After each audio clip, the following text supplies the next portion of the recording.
Saturday, 10 a.m. till noon on GB News, Britain's news channel. Nightmare commute. Kick it up a gear with me, Patrick Christie's, at drive time, 3 till 6 p.m, Monday to Friday on GB News Radio. You can listen online and on DAB+, on the smart speaker app and on the GB News app. And if you've got an Alexa, all you have to say is, Alexa, play GB News. We're also on TuneIn and the Radio Player apps. From the school run to rush hour, get revved up with me, Patrick Christie's, on GB News and GB News Radio.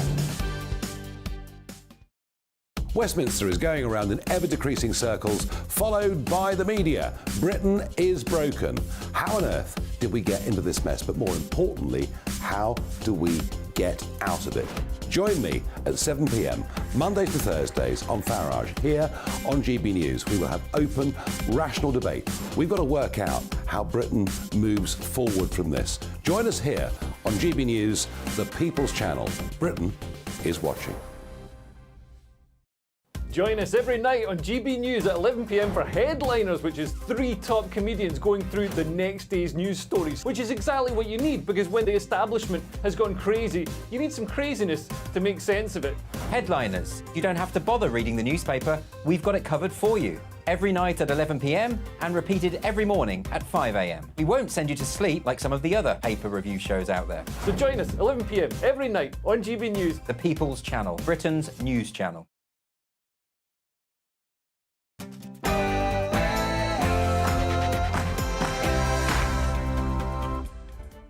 Hello, good evening. It's me, Jacob Rees-Mogg, on State of the Nation tonight.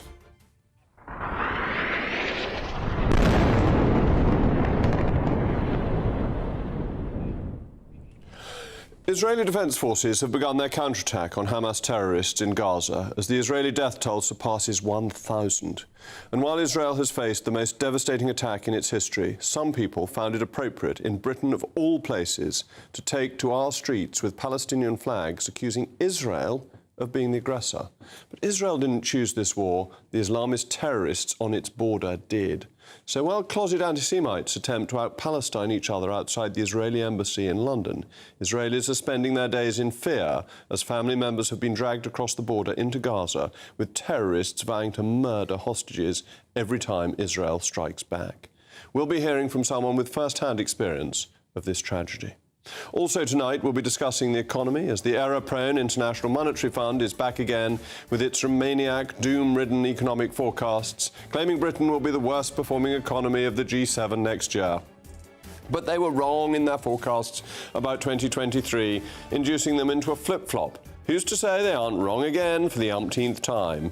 And finally, could the Labour Party be in the process of shedding itself of its association with Stalinist concrete block architecture? Well, the leader of the opposition has promised to bring more terraced Georgian townhouses to Britain's urban areas in a bid to solve the housing crisis. State of the Nation starts now.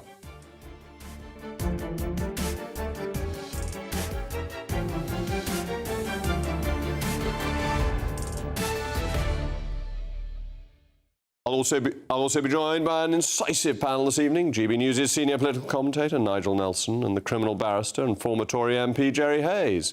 As always, I want to hear from you. You know it's a crucial part of the programme. Email me, mailmog@gbnews.com. But now it's time for the important news of the day with Polly Middlehurst.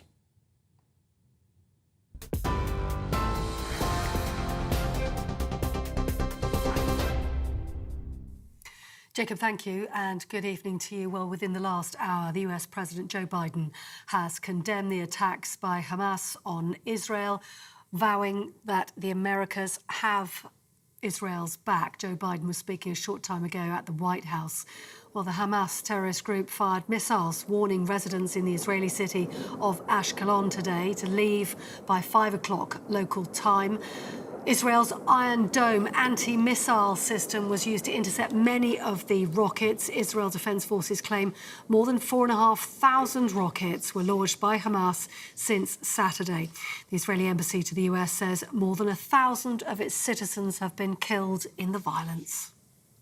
This attack has brought to the surface painful memories and the scars left by a millennia of anti-Semitism and genocide of the Jewish people.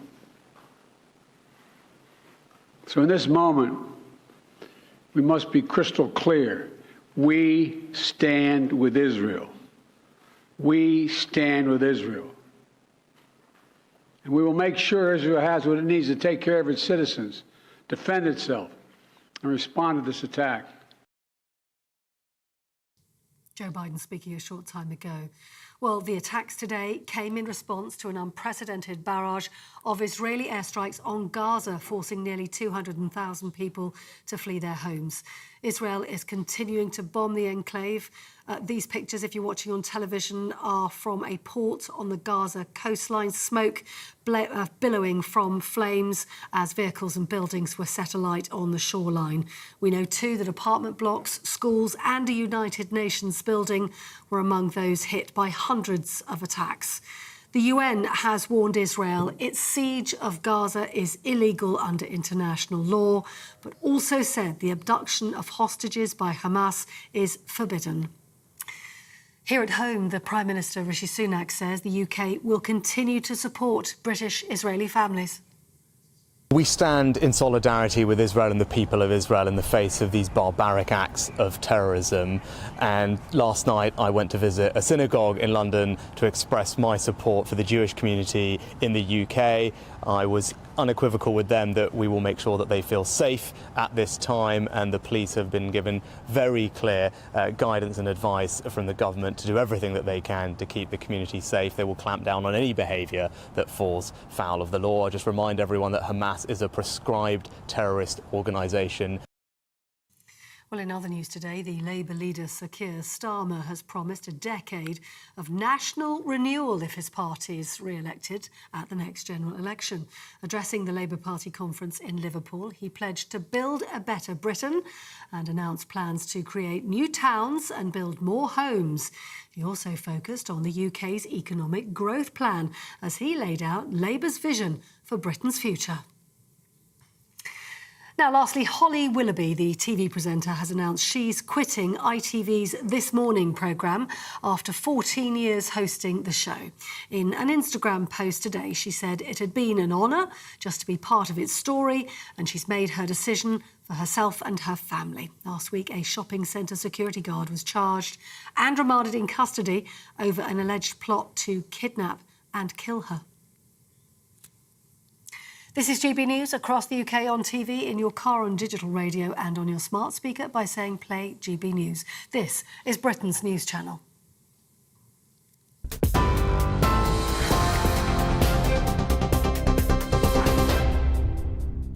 Anti-Semitism is an ancient hatred which people now try to hide. Tragically, when events unfold in Israel, anti-Semitism rises in Britain. There is a clear and well-established correlation. This anti-Semitism presents itself under the cover of Palestinian solidarity nowadays. Now, there's nothing wrong with supporting Palestinians or indeed with criticising the Israeli government. Many on both sides have suffered greatly in this conflict. But, as the editor of the Jewish Chronicle, Jake Wallace-Simons, pointed out yesterday, there is something highly suspect about people who watch the horrific scenes of young people being murdered at a festival, or read about elderly, wheelchair-bound Holocaust survivors being dragged into Gaza to be held as hostages, whose instinct is to go straight to the Israeli embassy holding flares and smoke grenades, wearing balaclavas and protesting against Israel. Israel is a functioning democratic state, subject to the rule of law, with free elections. If you look at the events of the recent days and think Israel is the problem, then you ought to question your own instincts. You are probably part of the problem. Now, I'm not trying to be an advocate of Israeli Prime Minister Benjamin Netanyahu, but recent events have indicated the words he once uttered. If Hamas put down their weapons today, there would be no more violence. If the Jews put down their weapons today, there would be no more Israel. Well, over the weekend, when the Israelis seemingly dropped their guard, we had an insight into what would happen if the Israelis did drop their weapons. If they did do what these supposed protesters on the streets of London want them to do, the State of Israel, a democratic, law-abiding state, would cease to exist. Supporting organisations that are prescribed as terrorist is a crime in the United Kingdom. A speaker at a rally in Brighton on Sunday said Hamas terror was inspiring and beautiful. Has this speaker been arrested? A student Palestine Society wrote on social media, the Palestinian people have the right to resist occupation by any means necessary. Have the police investigated? Indeed, Nigel pointed out on his programme, someone at one of the rallies was raising an index finger, a known ISIS solidarity gesture. These are just a few examples, but these people are actually committing a crime. But they use their purported care about the Palestinians to cover their fear and hatred of the Jewish people. If they did care about the Palestinians, they would condemn Hamas, but they do not. Because Hamas is a bad, a wicked, an evil organisation, not just to Israel, but it throws its political opponents off rooftops, and it's supported by Iran, a country that has no civil rights at all. If Hamas would have its way, you would find Israel turned into something resembling Iran. That is its model, that is its paymaster, that it is its senior partner. So an ancient hatred is back in Britain, and it has taken refuge in a cause that purports to be a liberation movement. But whatever shape anti-Semitism takes, it remains the same brutal, evil ideology that it always has been. It cannot hide by pretending to be pro-Palestinian. As always, I want to hear from you. I want to know your thoughts. mailmog@gbnews.com. Well, I'm now joined by the Israeli journalist, Emily Schrader. Thank you, Emily, for joining me. I'm very grateful. What is going on at the moment? What has been happening today? Can you bring us up to date? So it has been a few days of chaos, as you can imagine, after the worst series of attacks that we have ever had. I think the most recent numbers had the death toll at about 1,200, as well as thousands more injured, and about 150 being held hostage by the terrorist organization Hamas. Today, we did see that activity continue. We saw heavy rocket fire on the south with multiple hits. There was even a direct hit, which ironically landed on a mosque near Jerusalem.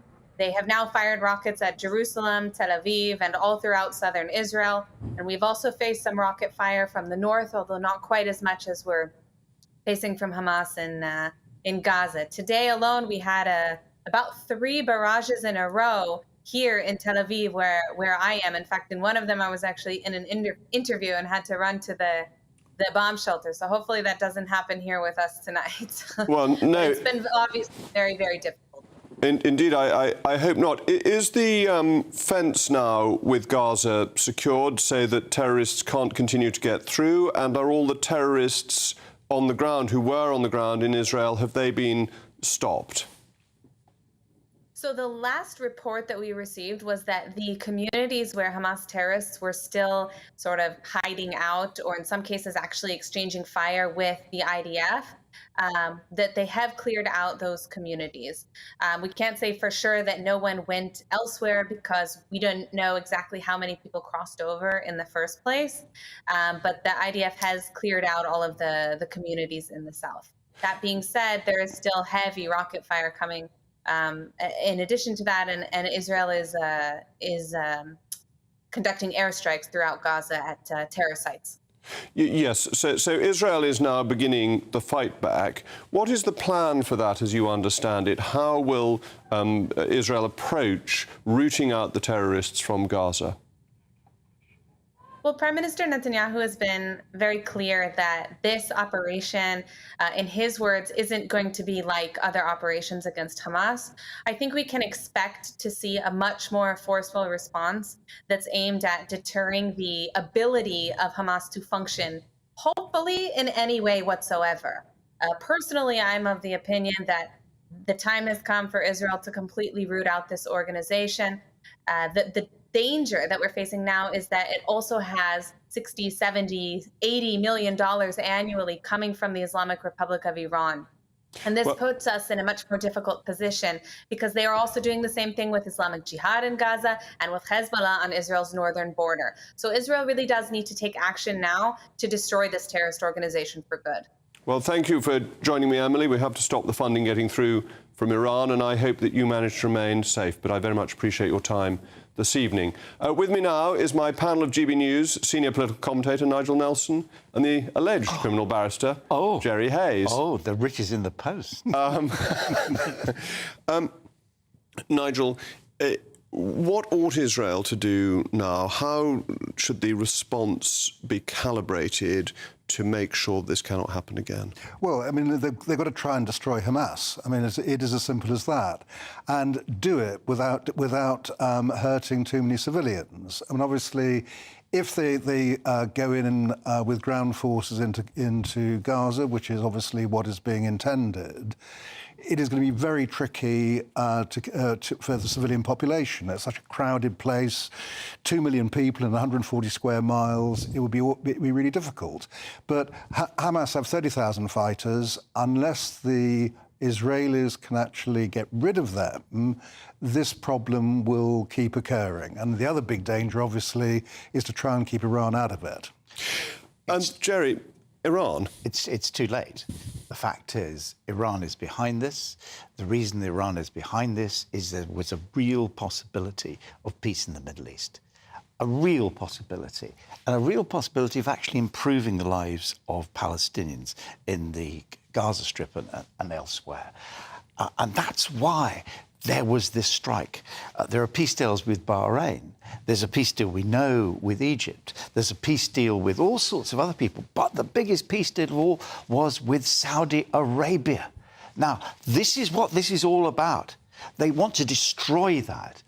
I agree with Nigel's sentiments, but how do you destroy Hamas? The best thing you can do is to neutralise it. The biggest mistake that Israel can make is fall into the trap, and the trap is basically going over the top.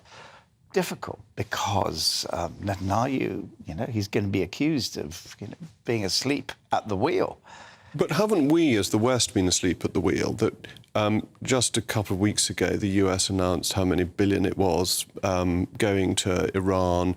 We did a deal that allowed money to be freed up to go to Iran. This money then goes to fund terrorism. Why have we been weak towards Iran over the last 2 or 3 years? We shouldn't be. We shouldn't be. Well, nuclear weapons. I mean, the whole thing is we're still trying to get the Iran deal back on the table to try and stop them getting the bomb. I mean, I think that But you can't why are we trying to deal with Iran? They're completely untrustworthy. This was cloud cuckoo land of the Obama administration. That was a complete bungle. But if you could achieve that with Iran, that would make Israel an awful lot safer. I mean, the problem about Israel, it's like being on a housing estate where all your neighbours want to throw bricks through your window.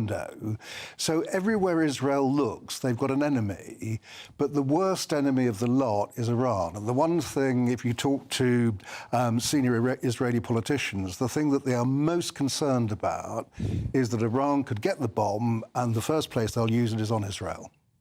OK. Well, thank you to my panel. Don't forget to let me know your thoughts. mailmog@gbnews.com. Shortly, we'll be hearing from one of the survivors of the horrific festival massacre.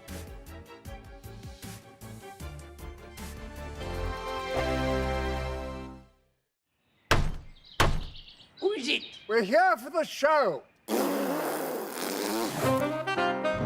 More energy this time! Welcome to the Dinosaur Hour. I was married to a therapist. And you survived? I thought we were getting Hugh Laurie. Second best. You interviewed Saddam Hussein. What's that like? I was terrified. I'm playing strip poker with these three. Oh! No, thank you.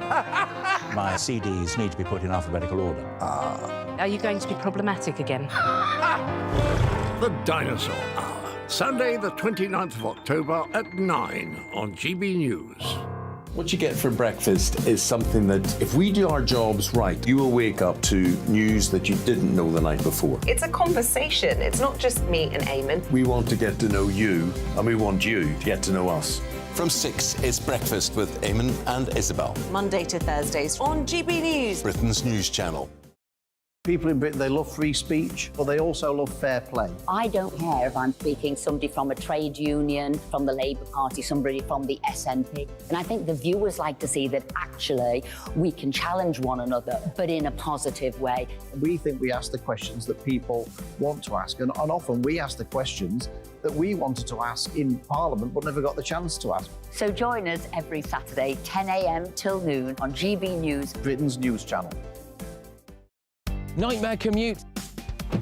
Kick it up a gear with me, Patrick Christie's at Drive Time, 3 till 6 p.m, Monday to Friday on GB News Radio. You can listen online and on DAB+, on the smart speaker app. and on the GB News app. And if you've got an Alexa, all you have to say is, Alexa, play GB News. We're also on TuneIn and the Radio Player apps. From the school run to rush hour, get revved up with me, Patrick Christys, on GB News and GB News Radio. Westminster is going around in ever-decreasing circles, followed by the media. Britain is broken. How on earth did we get into this mess? But more importantly, how do we get out of it? Join me at 7 p.m, Mondays to Thursdays on Farage, here on GB News. We will have open, rational debate. We've got to work out how Britain moves forward from this. Join us here on GB News, the People's Channel. Britain is watching. Join us every night on GB News at 11 p.m. for Headliners, which is 3 top comedians going through the next day's news stories, which is exactly what you need, because when the establishment has gone crazy, you need some craziness to make sense of it. Headliners. You don't have to bother reading the newspaper. We've got it covered for you. Every night at 11 p.m. and repeated every morning at 5 a.m. We won't send you to sleep like some of the other paper review shows out there. So join us 11 p.m. every night on GB News. The People's Channel, Britain's news channel.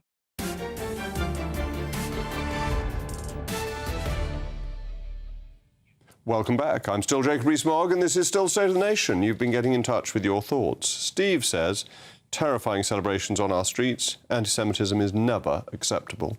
And Colin, some of the support and marches are political opportunism and not representative of many Palestinian views. Well, the terrorist group Hamas led the evil assault against Israel in the early hours of Saturday morning. The attack started with a barrage of 3,000 missiles sent into Israel. Hamas then broke through the Gaza-Israel barrier, making their way into nearby Israeli communities. The Supernova Festival was one of the first places hit by this surprise attack. Some of the extremists flew into the festival from paragliders, and many opened gunfire into the crowds from vans. The attack on the festival was a massacre. At least 3,500 people were in attendance, 260 of whom were killed, and an unknown number of civilians are still missing or have been taken hostage. The terrorist group has killed almost 2,000 people since the assault began on Saturday. Joining me now is Gal Bukspan, one of the survivors of the festival massacre. Gal, can you just tell me what happened? You were just at a festival, you were having an enjoyable time, it was all very peaceful, and then suddenly this attack was launched. What began? How did you realize something serious was taking place? Okay, so first of all, you talked to just 30 seconds before about the protests in London. We were watching it in London, in Paris, in Sydney. Pro-Palestinians happy. The kids are beheaded and burned. The women are raped and kidnapped. This is the people we are handling with. So people in the world should understand. This is the people we are, this is our neighbors. This is the people you are asking us to be with peace. That is how crazy this is. Now, regarding the festival, we arrived around 4 in the morning. This is the time you arrive to the festivals, this kind of festivals. Until 6:30, we were drinking, having fun. This was an amazing festival. It was a peace and love, Everybody was happy. Around 6:30, we see a barrage of 250 missiles coming from Gaza. Now, sadly, this is a day-to-day life in Israel. We know missiles. We know how to lay down with your hands on your head. And we were not scared at that time. That is how crazy this is. We didn't still know how big of this story is going to be, this massacre.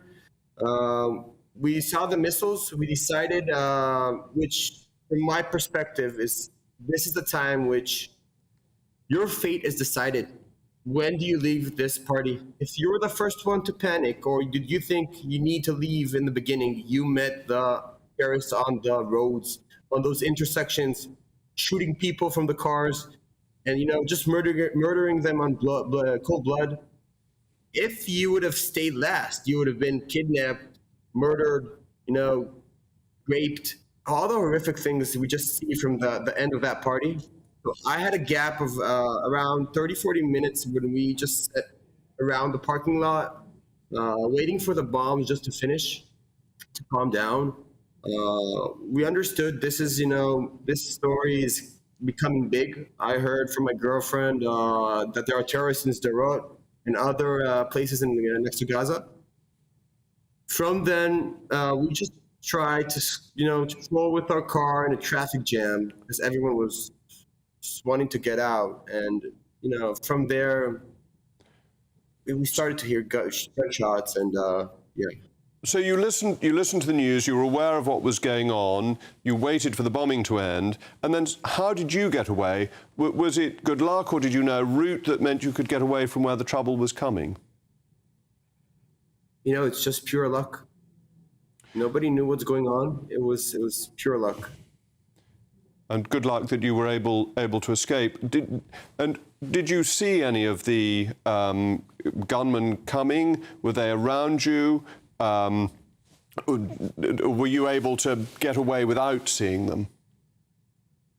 So we were in the car. We were starting to hear gunshots. In the beginning, it was a little bit, and then it got bigger and bigger, like the amount.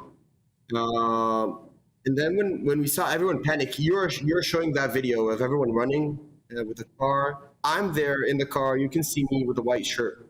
Okay. So we understood everyone is running behind us. We understand the panic, and we just leave the car and start running. Here, this is me in the white shirt, running. You can see me. And we just ran without looking back. That's how crazy it was. It was just, we saw people fall. The gunshots were around us. I was in the army. I know how it feels. And it just felt horrible. It felt like, we were ducks in a range, and those terrorists just shooting everyone who can. And this is the feeling.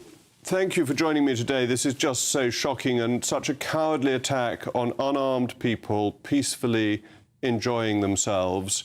I admire your courage in surviving it and be willing to talk about it, to explain to the world what a terrible thing has happened from your first-hand witness. So thank you for joining me this evening, Gal. I'm very grateful. Peace for everyone, and I hope the kidnapped people will come back safe. This is crazy. It's kids and women. Think about it. It is so cruel and so cowardly that these terrorists attack women and children. Thank you very much, Gal, for joining me. Moving on, we ought to discuss the Labour Party conference. It's always hard to change from something of such importance to domestic affairs, but domestic affairs continue. And there are a few headlines coming, one including traditional architecture, which I'll be talking about later, which I'm very sympathetic to. But the biggest story of the day from the conference was that the Labour leader found himself attacked by a protester, as you can see. True democracy is citizen-led. Politics needs an update. We demand a people's house. Well, to my mind, Sir Keir showed true British spirit there, keeping calm and carrying on. And you may not expect me to be sitting here praising Sir Keir, but I think he got it absolutely right on this occasion. But it worries me that such an attack could happen, as one of the great virtues of our political system is the accessibility of our politicians. The Looney Tunes make this harder. Well, my panel is still with me. GBNews' senior political commentator, Nigel Nelson, and the criminal barrister, Jerry Hayes. Nigel, British politics is wonderfully secure most of the time. But things like this mean that there will be calls for greater security for politicians, and it simply makes politicians more remote from the people. So it's not just it's a nasty attack on Keir Starmer, but it's actually bad for the body politic. Yes, and it's amazing it can happen in the middle of a conference. And you'd have thought there'd be enough security around the stage to prevent something like that happening. I think you're absolutely right. I think Keir did a really great job of actually being able to brush that off. He had no idea what that guy was pouring over him at the time. And it could have been something much more dangerous than a bit of glitter. So he handled it really well. But again, it's astonishing that it happened at all. That party conferences are, as we all know, we've all done a lot of them, are pretty secure. but you can't stop somebody doing something like that. I'm not quite sure how you would do it without being so completely remote by literally putting people behind glass. Well, you've had this yourself. I remember that terrible footage of you, and you had one of your children, I don't know whether it was Peter or not, going to your home, and there were people just being horrible. But that was peaceful protest, actually. I don't even call that peaceful. I thought it was pretty ghastly, actually. I think there's a difference. I think people are entitled to protest against you, and they're entitled to shout at you, but they're not entitled to assault you, because once you get to that, then lots of other countries, the politicians are hidden away. And actually, as a British politician, you must find this too. When you speak to politicians from abroad, they are amazed how accessible British politicians are. And I think this is just one of our great virtues. It ties in with the constituency system, that people know who their MP is and they can go up to their MP. And if things like this happen, we lose that immediacy of our democracy. Yes, and there's enough criticism of politicians just speaking in sound bites, which they've been given from other people.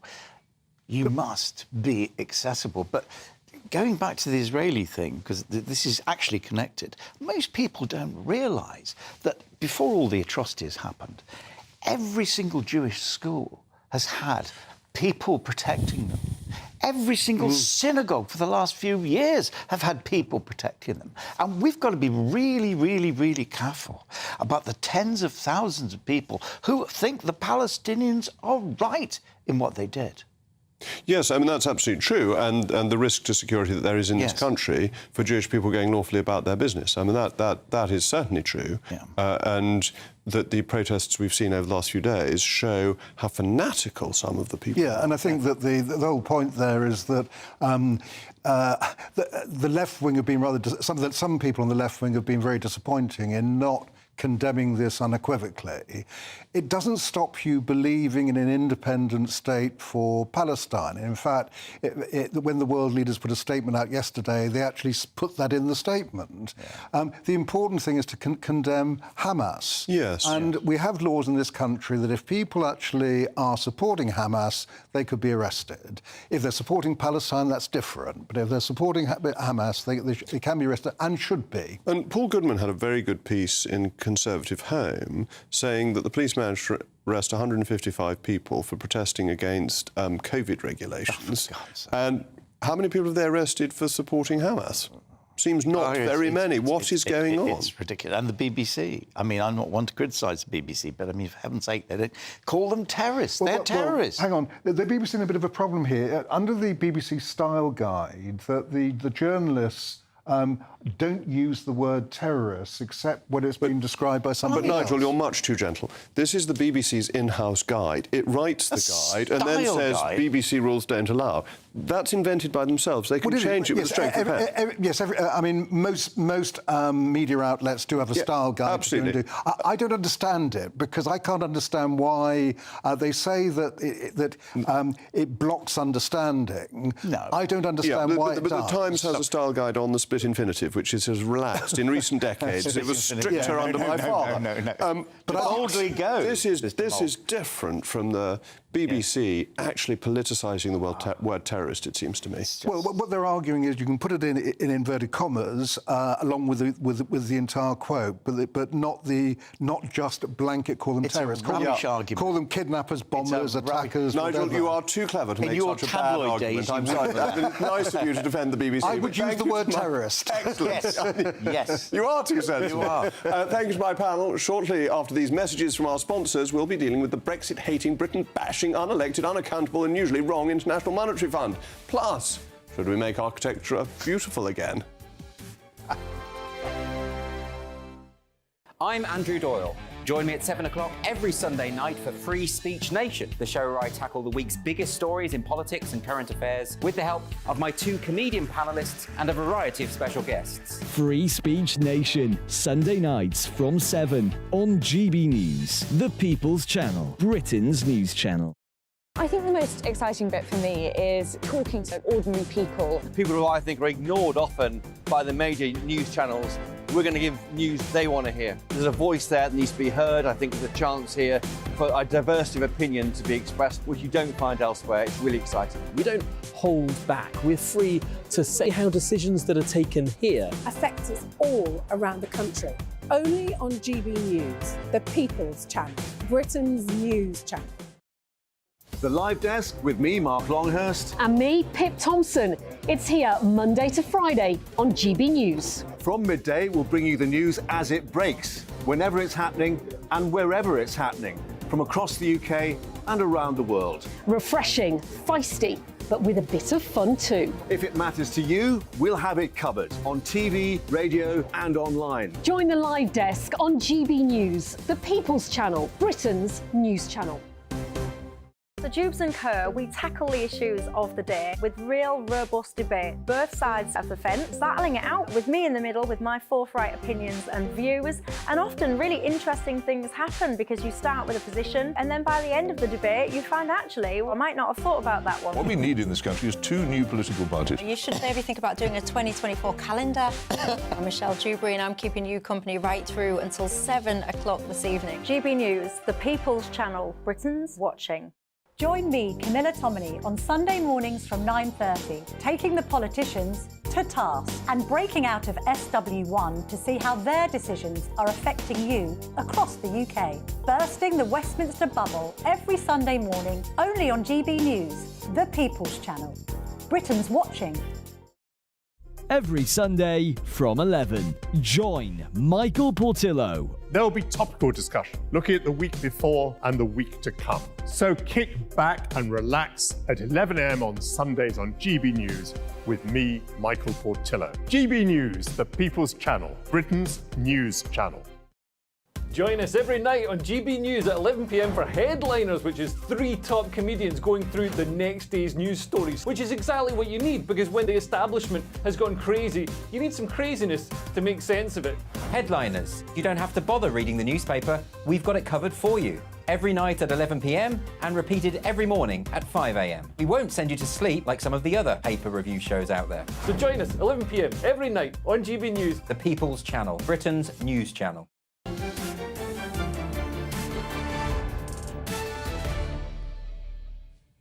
Welcome back. I remain Jacob Rees-Mogg, and this is State of the Nation. You've been getting in touch with your thoughts. Ian, the shockwaves of September the 11th reverberate to this day. The only certain outcome of this is more suffering in the Holy Land. And Cara, allowing these anti-Semitic protests to take place in London shows the UK is really asleep at the wheel. Well, many of us had hoped that in a post-Brexit era, the unaccountable and unelected institutions known only by their pretentious acronyms, the OBR, the OECD, the IMF, would fade off into irrelevance. But unfortunately, these institutions still hold a lot of sway in the Western world, and the latter of those, the IMF, has come up with new forecasts, despite practically all of its forecasts being wrong in the past. The new forecast suggests that Britain will be the worst-performing economy of the G7 next year. It said the same before. No doubt driven by its bureaucratic groupthink-induced Brexit hatred. But the IMF has form on this very subject.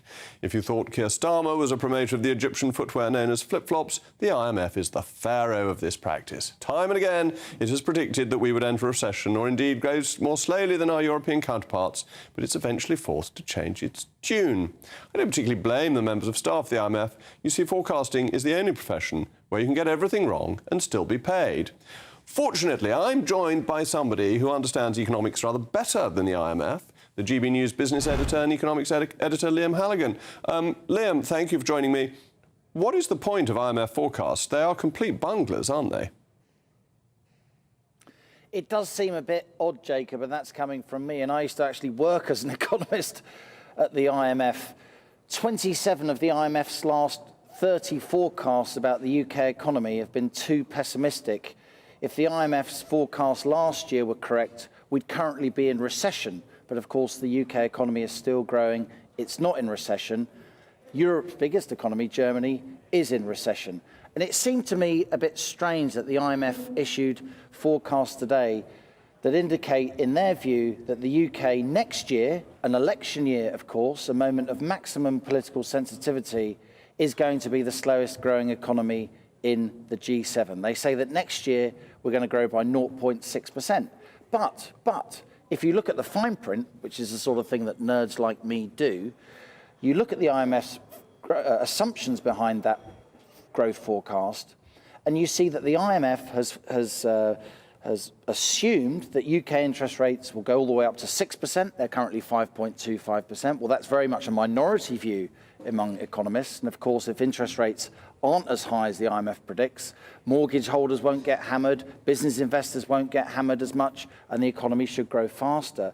But the real omission from these IMF forecasts, and it seems to me astonishing, is that they haven't taken into account that over the summer, and you'll remember this, our own Office for National Statistics, one of the best respected statistical bodies in the world, actually upgraded a load of our past growth forecasts and our current growth rate because they came across a lot of new evidence that the British economy was growing faster than we previously thought.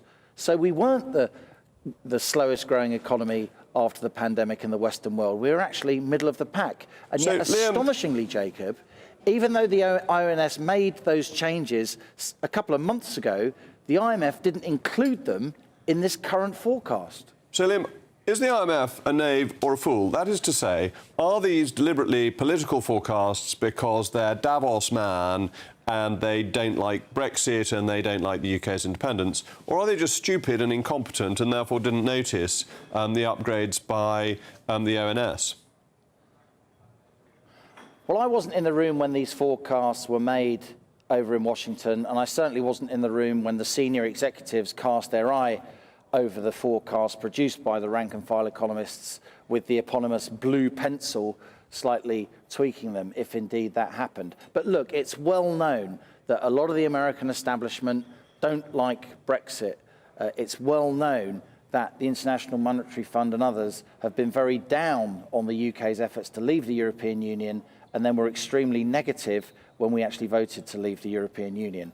But our own ONS, which I do see as an apolitical, independent organisation, our own Office for National Statistics, Jacob, has confirmed that since we left the European Union in the first quarter of 2020, the UK has grown faster than France, faster than Germany, and we've actually done okay. Look, economic forecasting is not a science. It's a rather grubby art, and I think sometimes the grubbiness comes to the fore. And I'm deeply disappointed that the IMF has come out with these forecasts because they go against so much conventional wisdom among other economists. Just as I'm disappointed, by the way, that my old university chum, Mark Carney, the former governor of the Bank of England, decided yesterday to very politically endorse Shadow Chancellor Rachel Reeves, again, at a very political moment. That undermines the independence of the Bank of England. It undermines the post of governor of the Bank of England. But he'd already done that. He'd already done that, Liam. He had no credibility as an independent central banker.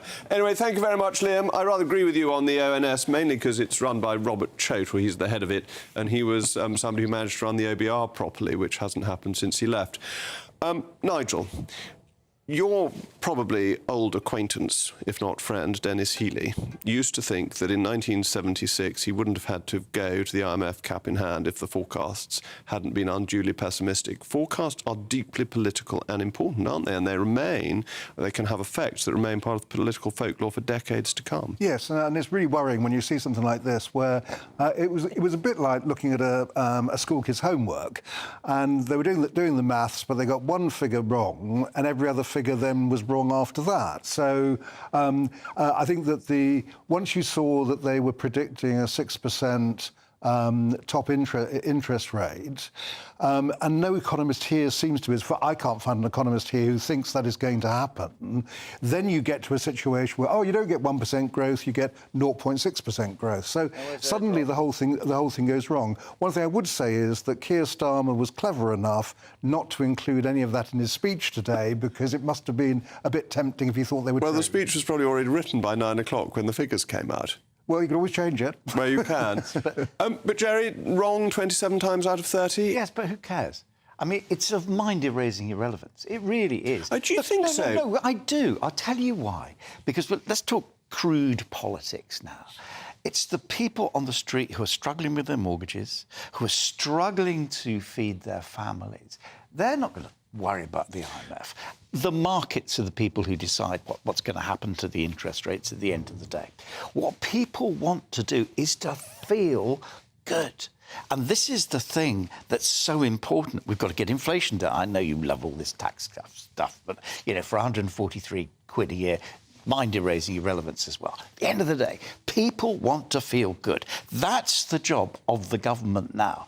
Lower inflation and people will feel good. But that's why this matters, because a lot of economic activity is based on sentiment. Yes. And if the IMF comes out and says, well, you're all doomed, sentiment is lowered, it has a real economic and a real political effect. It also has political consequences, because the OBR will be listening to the IMF, and its forecast will maintain some element of gloom inherited from the IMF, and then the Chancellor's remit is... And we like to believe in experts. Well, I mean, we actually naturally like to believe in experts. We think that the economists... That's a bit Govian. Well, it's a bit Govian, Nigel. The economists at the IMF know what they're doing. Well, they don't. Of course they don't. What is clear from this report is they don't know what they're doing. You're a market, in spite of being very rude about the IMF has been really important to global economic stability when it's bailed out third world countries and emerging markets, and it's given them sensible economic policies to follow.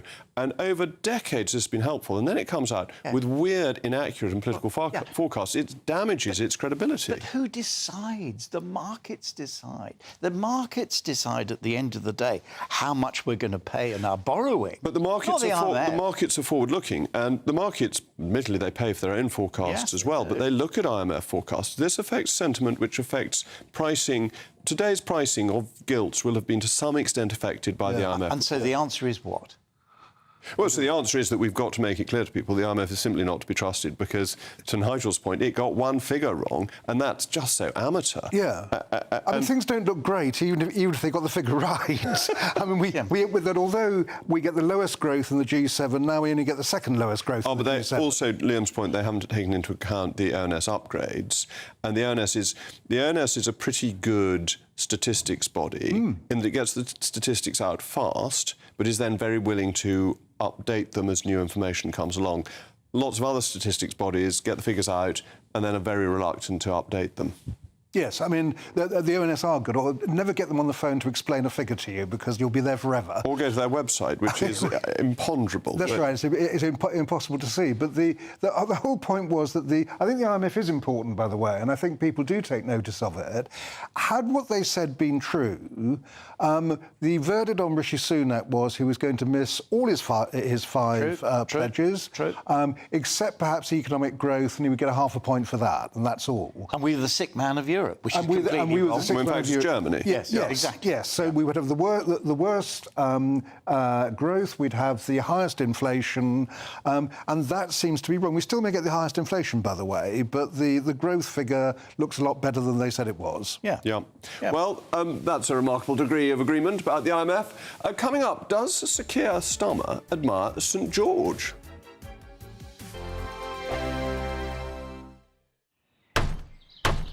Who is it? We're here for the show.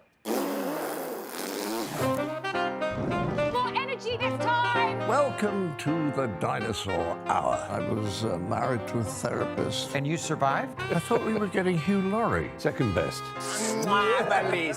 You interviewed Saddam Hussein. What's that like? I was terrified. I'm playing strip poker with these three. Oh! No, thank you.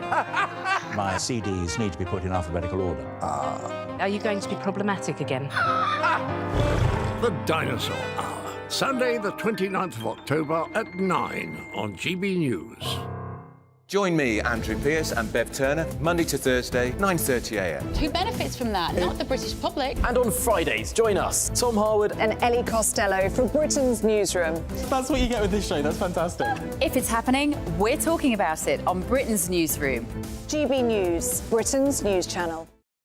Now then, Lee Anderson here. Join me on GB News on my show, The Real World, every Friday at 7 p.m. I'm not eating bloody cat. Are you Delicious. mental? Open your mouth. OK, here comes a train. Reminds me of the scene in Singing in the Rain. Adam, is that a good one? Whoa! Join me at 7 on GB News, Britain's news channel. GB News, unlike other broadcasters, isn't obsessed with the London-Westminster bubble. We think there's a nation beyond the M25, and that's why we talk about the issues that matter across the land. Join me on State of the Nation, 8 to 9 o'clock, Monday to Thursday, on GB News. Daisy's listening, and you should too. Join me, Patrick Christie's, Monday to Friday, 3 till 6. We tackle the day's news agenda like you've never seen before. It's high tempo, high octane, the most controversial topics, and the best guests. You will not be able to take your eyes and ears off it. I'm not afraid to ask the questions that you really want answered. 3 till 6 p.m, Monday to Friday on GB News, the People's Channel, Britain's news channel. Join us every night on GB News at 11 p.m. for Headliners, which is 3 top comedians going through the next day's news stories, which is exactly what you need, because when the establishment has gone crazy, you need some craziness to make sense of it. So join us 11 p.m. every night on GB News, the People's Channel, Britain's news channel. What you get for breakfast is something that, if we do our jobs right, you will wake up to news that you didn't know the night before. It's a conversation. It's not just me and Eamon. We want to get to know you, and we want you to get to know us. From 6, it's Breakfast with Eamon and Isabel. Monday to Thursdays on GB News, Britain's news channel. I'm Andrew Doyle. Join me at 7 o'clock every Sunday night for Free Speech Nation, the show where I tackle the week's biggest stories in politics and current affairs with the help of my 2 comedian panellists and a variety of special guests. Free Speech Nation, Sunday nights from 7 on GB News, the People's Channel, Britain's news channel.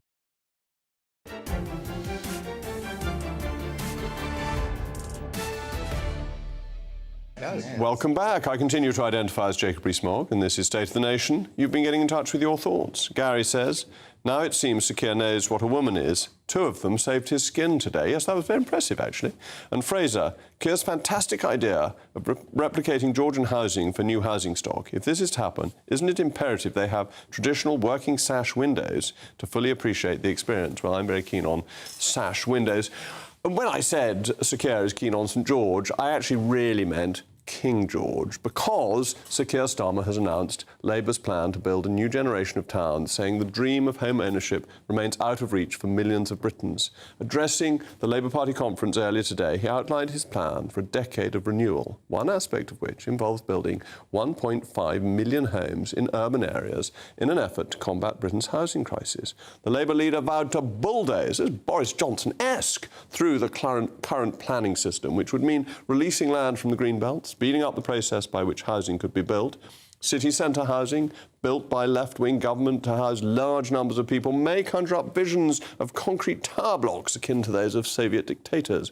But never fear, Sir Keir's utopia will be made up of elegant Georgian-style townhouses, which is really very exciting. Though I slightly worried when he said Georgian, he might be waiting till the reign of Prince George before any of these houses were built, which is what you normally get with this planning system. But joining me today to discuss this is the co-founder of New London Architecture, Peter Murray. Peter, thank you very much for joining me. Apart from anything else, what Sir Keir is saying seems amazingly conservative, that it's not something I disagree with or other Conservative politicians. Or Michael Gove, who has said that he thinks Panbury is the most beautiful housing estate in the country, and he would like everywhere to be like that. So very interesting that they are so similar. I mean, I would prefer it if he was promoting good modern architecture, I have to say. But it is interesting how similar the policies are, really, both in terms of ideas around gentle density, Robert Gendrick used to call it, and now Keir is talking about gentle urbanism. He's talked about building maximum 5 stories, whereas I think the Conservative policy is more 6 stories, so not great deal of difference there. But I think that there is sort of hope, I think, because Boris Johnson, you may remember, when he took over as Mayor of London, he asked for Georgian streets too. So he worked with the architects in London and in the GLA, and they came up with what is now the New London Vernacular, which is a very, I think, well thought through interpretation of really Georgian streets. Lots of bricks, well-proportioned windows, deep window sets, and things that it seems people actually like. So maybe we're not going to look exactly like Georgian streets, but we will have contemporary architecture which picks up some of the best aspects of Georgian. And this seems to me to be the exciting bit about it. It's actually giving people choice, because what the 1947 Act has effectively done is to create a degree of bland uniformity, that the house builders churn out the same thing everywhere. there. But that if you're saying we're going to build beautiful, for want of a better term, and you give more choice to the buyers, well, they may well settle on the New London vernacular, they may settle on Pastiche Georgian, but it's up to them, and they're the ones spending the money. And this must be better and will help free the system up. Well, you might remember that Oliver Letwin did some research into, initially about the idea that developers were holding on to land and therefore they weren't building so much. But it was his idea was that it's not so much they wanted to hold on to the land, but they built these identikit houses right across the country, which, as you say, reduced choice. And so his recommendation was that actually these large plots should be broken up into smaller, to give chance to smaller developers, provide more variety, help smaller builders. All that sort of would create that choice, which I think would be very important. And one of the elegant things about Poundbury is that it has created a community and choice and different buildings within a development, actually a remarkably high-density development, but nonetheless with character and difference, whereas you see a lot of new housing developments and row after row are exactly the same. Yes, but it gives you choice in Poundbury between medieval or Georgian or maybe a little bit of Victorian. So that's not to everybody's choice. I can imagine. But I was actually in Copenhagen last week looking at some of the new housing there. They've been building around the North Harbour, which in most terms would be seen as modern, but with nice streets, decent scale, nice views out over the water, and actually a very elegant place to live. But with all the agreement on beauty, isn't actually the real problem getting the planning permissions in the first place? And that's the blockage. Well, there is a blockage on planning, and that is largely because planning departments in the country have been cut to the bone over the years, so there aren't the skills in the local authorities, and that needs to be changed, really, if we're going to get better throughput, better decision-making, the ability for officers really to spend a bit of time making sure the right things are being built. We are still waiting for Michael Gove to come up with his new planning guidance, and that's been sitting around for quite a long time now, and it's sorely needed. Well, I think planning is one of the great challenges of who's ever in government, but Peter, thank you so much for joining me. That's all from me. Up next, it's Mark Dolan. Mark, your bill of fare for this evening. Well, Jacob, he took an hour to say absolutely nothing. My verdict on Keir Starmer's keynote speech, his last speech before the next election, and frankly, he could do so much better. There are a couple of positives, but mostly negatives. I'll be giving my verdict in a few minutes. Isn't it a pity that politicians are so brief in their speeches if you think that Disraeli made speeches lasting 4 hours and Gladstone went in even longer? Nonetheless, it'll be an interesting discussion coming up. I'll be back tomorrow at 8 o'clock. I'm Jake Rees-Mogg. This is State of the Nation, and the weather in Somerset is absolutely splendiferous tomorrow. Hello again, it's Aidan McGibbon here from the Met Office with the GB News forecast. Rain moving south into northern England, Northern Ireland and Wales overnight. Clearer, but staying blustery for Scotland, whilst it remains warm in the far south. There's a significant temperature contrast across the UK at the moment. Warmth in the southeast, chilly in the north and northwest, and in between a band of rain finally easing across central and western Scotland, pushing into southern Scotland during the evening, Northern Ireland, and then later on across parts of northern England and Wales. The rain pepping up by the end of the night in these areas as well. Now, it stays dry further south, but there'll be a lot of low cloud and mist to begin things on Wednesday. A mild start here, but a chilly start for Scotland, especially central belt northwards, mid-single figures, and a strong wind, in fact gales blowing through exposed northern and northwestern coasts with frequent showers here. So a fairly unpleasant day to come here, even if it has stopped raining. Further south, we've got spells of rain through Wales, the Midlands and East Anglia continuing through the day, staying largely dry after the early mist clears in the far south and southeast. Still warm, but not as warm as it has been. And then it's in the south where the rain comes to a stop on Thursday. The rain does ease, but it stays fairly drizzly along some of these southern counties of England. Brighter skies further north. In fact, a nice sunny day for North Wales, Northern England, much of Scotland and Northern Ireland. And then on Friday, further wet weather in the south before that clears to colder weather at the weekend.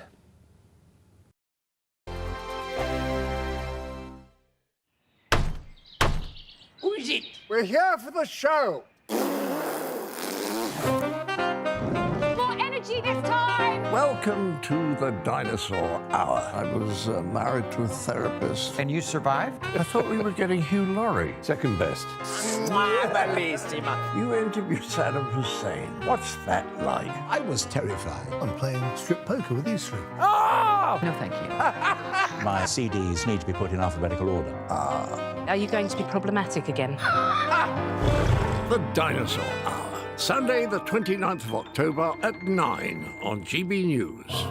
What you get for breakfast is something that, if we do our jobs right, you will wake up to news that you didn't know the night before. It's a conversation. It's not just me and Eamon. We want to get to know you, and we want you to get to know us.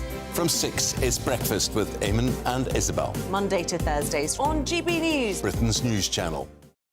People in Britain, they love free speech, but they also love fair play. I don't care if I'm speaking somebody from a trade union, from the Labour Party, somebody from the SNP. And I think the viewers like to see that actually we can challenge one another, but in a positive way. We think we ask the questions that people want to ask, and often we ask the questions that we wanted to ask in Parliament but never got the chance to ask. So join us every Saturday, 10 a.m. till noon on GB News, Britain's news channel. Nightmare commute. Kick it up a gear with me, Patrick Christie's, at drive time, 3 till 6 p.m, Monday to Friday on GB News Radio. You can listen online and on DAB+, on the smart speaker app, and on the GB News app.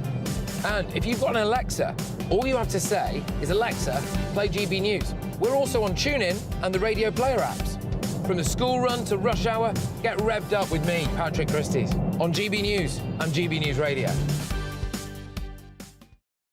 Westminster is going around in ever-decreasing circles, followed by the media. Britain is broken. How on earth did we get into this mess? But more importantly, how do we get out of it? Join me at 7 p.m, Mondays to Thursdays on Farage, here on GB News. We will have open, rational debate. We've got to work out how Britain moves forward from this. Join us here on GB News, the People's Channel. Britain is watching. Join us every night on GB News at 11 p.m. for Headliners, which is 3 top comedians going through the next day's news.